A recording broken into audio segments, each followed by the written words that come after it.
할렐루야. 새해를 맞아 처음 드리는 새벽 예배입니다. 새해에도 하나님께서 여러분들에게 충만한 복을 허락하셔서 여러분들의 삶이 항상 기쁘고 또한 행복하시기를 소망합니다. 기도하겠습니다. 아버지 하나님, 감사합니다. 새해를 맞아 하나님께 예배하는 우리 모두가 온전히 하나님만 바라보고 온전히 하나님 중심으로 살아가기를 원합니다. 아버지 하나님, 새해에도 소망을 주심을 감사드립니다. 또한 예수님 오심을 기대하게 하심을 감사드립니다. 매일매일 하루의 삶이 고통이고 또한 광야 같은 그런 고난의 길이라 할지라도 하나님을 통해 위로받고 아버지 하나님의 말씀을 통해서 새로운 소망을 발견하게 하여 주옵소서. 아버지 하나님, 오늘도 우리 모두 하나님 앞에 무릎 꿇습니다. 머리를 숙입니다. 오로지 하나님만 예배합니다. 우리의 인생이 더욱더 하나님만 예배하는 인생이 되게 하여 주시고 우리의 삶과 우리의 신앙이 일치하는 그야말로 하나님께서 기뻐하시는 삶을 살아갈 수 있도록 인도하여 주옵소서. 예수 그리스도의 이름으로 기도하옵나이다. 아멘. 다 함께 찬송가 315장 찬양 드립니다.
이 시간 우리에게 주시는 하나님의 말씀은 신약성경 고린도후서 1장 12절에서 14절까지의 말씀입니다.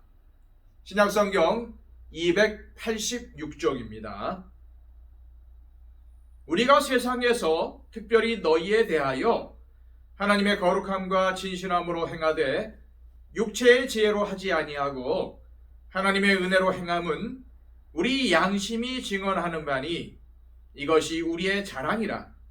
오직 너희가 읽고 아는 것 외에 우리가 다른 것을 쓰지 아니하노니 너희가 완전히 알기를 내가 바라는 것은 너희가 우리를 부분적으로 알았으나 우리 주 예수의 날에는 너희가 우리의 자랑이 되고 우리가 너희의 자랑이 되는 그것이라. 아멘. 목회자가 교회를 섬길 때 정말 중요한 것은 신뢰입니다. 성도들이 목회자를 신뢰하지 않는다면 이건 목회자 자신에게도 불행한 일이고 교회적으로도 안타까운 일일 수밖에 없습니다. 목회자에 대한 신뢰가 약한 교회는 평안할 수가 없습니다. 교회 사역이 원활하게 진행될 수도 없지요.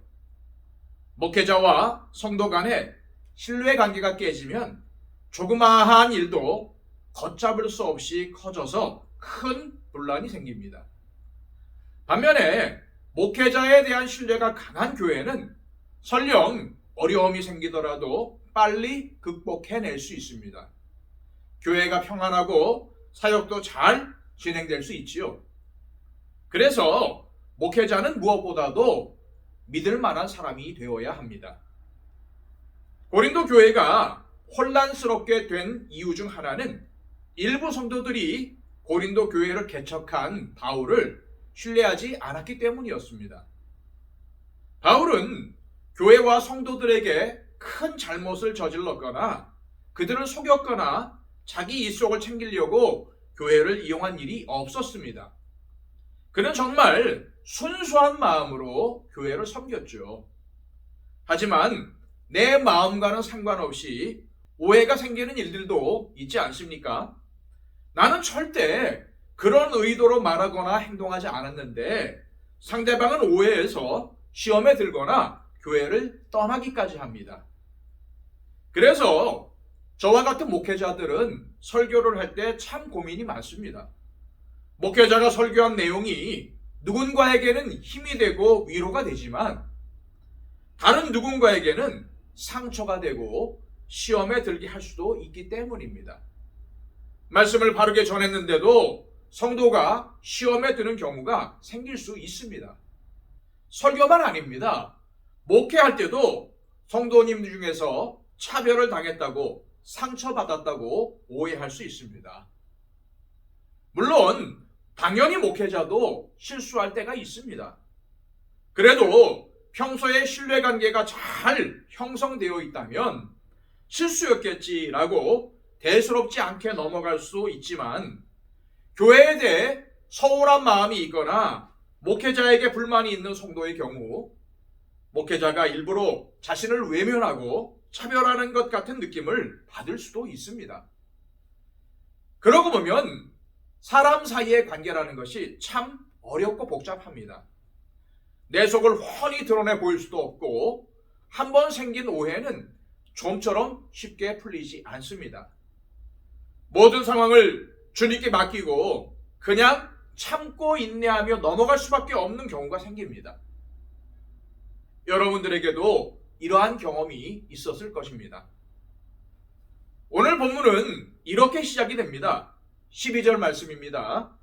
우리가 세상에서 특별히 너희에 대하여 하나님의 거룩함과 진실함으로 행하되 육체의 지혜로 하지 아니하고 하나님의 은혜로 행함은 우리 양심이 증언하는 바니 이것이 우리의 자랑이라. 지난 시간 본문에서 바울은 성도들에게 중보 기도를 부탁했었습니다. 그가 중보 기도를 부탁했던 것은 성도들도 중보 기도를 통해 바울과 같은 사역자들이 겪는 고난에 동참하면서 하나님이 사역자들에게 부어주시는 은혜를 보고 하나님께 영광을 돌리게 하기 위해서였습니다. 즉 그들의 중보 기도가 바울의 사역에도 긍정적인 영향을 미치는 것은 물론이고 성도들도 더욱 하나님을 의지하는 신앙으로 성장하는 계기가 될 것으로 기대했던 것입니다. 그렇다면 성도들을 중보 기도자로 섬기게 하려면 무엇이 가장 중요할까요? 신뢰입니다. 성도들이 바울을 신뢰해야 바울의 사역을 위해서 마음껏 기도해 줄 수 있지 않을까요? 사실 고린도 교인들과 바울 사이에 신뢰관계가 깨지게 된 이유 중 하나는 바울이 전에 편지에서 고린도 교회를 방문하겠다고 약속한 적이 있었는데 사정상 일정이 변경이 된 일 때문이었습니다. 이 때문에 일부 성도들에게 바울은 변덕스럽고 믿을 만한 사람이 못 된다는 오해를 샀던 것이죠. 바울은 본의 아니게 이런 오해를 산 것 때문에 마음이 불편했습니다. 그래서 그가 왜 고린도 교회의 방문을 연기할 수밖에 없었는지 이유를 밝히기 전에 자신의 양심까지 걸면서 오직 하나님의 은혜로 거짓없이 진실함으로 성도들을 섬겨왔다는 것을 강조했던 것입니다. 또한 바울은 자신이 쓴 편지 내용에는 절대로 거짓이 없다는 점을 분명히 밝히고 있습니다. 13절, 14절 말씀입니다. 오직 너희가 읽고 아는 것 외에 우리가 다른 것을 쓰지 아니하노니 너희가 완전히 알기를 내가 바라는 것은 너희가 우리를 부분적으로 알았으나 우리 주 예수의 날에는 너희가 우리의 자랑이 되고 우리가 너희의 자랑이 되는 그것이라. 무슨 말씀입니까? 지금 여러분들이 나를 오해하는 것은 나를 부분적으로만 알고 있기 때문이라는 것입니다. 여러분들이 모든 상황을 다 알게 된다면 왜 내가 고린도 교회를 방문할 수 없었는지 알게 될 것이고 나에 대한 오해가 풀리게 될 것이라고 한 것이죠. 사실 우리는 상대에 대해서 부분적으로 아는 경우가 많습니다. 그런데도 그 일부분을 가지고 그 사람의 전체를 평가하려고 하지요. 이것은 참으로 말도 되지 않는 일입니다. 우리가 이런 잘못을 하지 않으려면 어떠한 사람을 판단하기에 앞서 저 사람은 그럴 것이다 라고 단정짓지 말고 사실관계를 정확히 알 필요가 있습니다. 소문만으로는 안 됩니다. 가장 좋은 방법은 당사자에게 직접 전후 사정을 들어보는 것입니다. 그리고 나서 판단해야 합니다. 고린도 교인들이 바울에 대해 변덕스럽고 못 믿을 사람이라고 오해한 것도 바울이 처한 상황을 알아보거나 그의 생각을 들어보지 않았기 때문입니다. 그럼 주로 어떠한 사람들이 바울을 오해했을까요? 평소에 바울을 신뢰하지 않았던 일부 성도들이었을 것입니다. 하지만 문제는 바울의 형편을 이해해 주려는 사람의 말보다 바울에 대해 부정적인 말을 하는 사람들의 주장이 교회에 더 큰 영향력을 미쳤다는 점입니다. 이 점이 바울에게는 참 고민거리가 되었을 거예요. 이런 이유 때문에 바울은 자신이 정말 진실되게 교회를 섬겨왔다는 점을 강조해야 했습니다. 이렇게 해서라도 자신에 대한 오해를 불식시키고 성도들과의 신뢰관계를 회복하려고 했던 것이죠. 교회가 평안하고 건강하게 잘 성장하려면 무엇보다도 서로에 대한 신뢰관계가 확고해야 합니다. 목회자는 성도를 신뢰하고 성도도 목회자를 신뢰해야 합니다. 그리고 당연히 성도 서로가 신뢰해야 하겠죠. 그런데 우리 민족은 성격이 너무 급합니다. 그래서인지 사람을 판단하는 것도 너무 빠릅니다. 서로 간의 신뢰를 쌓으려면 좀 시간을 두고 인내하면서 지켜봐주면 되는데 그걸 못 기다립니다. 목회자를 대할 때도 다른 성도들을 대할 때도 아니 세상 어떠한 사람을 대할 때도 소문이나 당장 눈앞에 보이는 상황, 다른 사람의 평가만 가지고 판단하지 말고 그 사람이 처한 형편과 처지를 돌아보려는 노력이 필요합니다. 자꾸만 내 기준만 가지고 사람을 판단하면 곤란하지요. 그러면 그 사람을 오해하게 되고 그 사람은 믿을 수 없는 사람이 되고 맙니다. 바울은 간절한 소망을 담아서 14절 하반절에서 이렇게 말합니다. 우리 주 예수의 날에는 너희가 우리의 자랑이 되고 우리가 너희의 자랑이 되는 그것이라. 이 말은 예수님이 재림하시면 성도들이 나에 대한 진심을 알게 될 것이라는 기대입니다. 사람은 모든 사람들에게 좋게 평가받을 수는 없습니다. 사람은 부족하고 실수가 많은 존재이기 때문이죠. 이것은 그 누구도 예외는 아닙니다. 그러다 보니 내가 잘못한 일 때문에 다른 사람들에게 나쁜 평가를 받을 수도 있고, 또 상대방이 나에 대해 오해해서 나쁜 평가를 받을 수 있습니다. 그럼 어떻게 해야 합니까? 먼저 사람과의 관계에서 생긴 오해는 최대한 풀도록 노력해야 합니다. 하지만 잘 풀리지 않을 수도 있죠. 그렇다면 그 모든 것들을 하나님께 맡기는 것입니다. 사람들이 나에 대해 오해하고 비난한다면 정말 마음이 아프고 힘이 들 것입니다.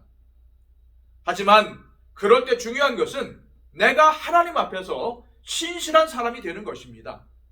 내 마음을 사람들에게 다 꺼내 보여줄 수는 없지만 하나님께서 주신 은혜로 마음을 다해 진실하게 섬기는 삶을 살려고 최선을 다할 때가 되면 주님께서 모든 것들을 손으로 바꾸어 주실 것입니다. 이 시간 기도하실 때 이러한 기도를 드렸으면 좋겠습니다.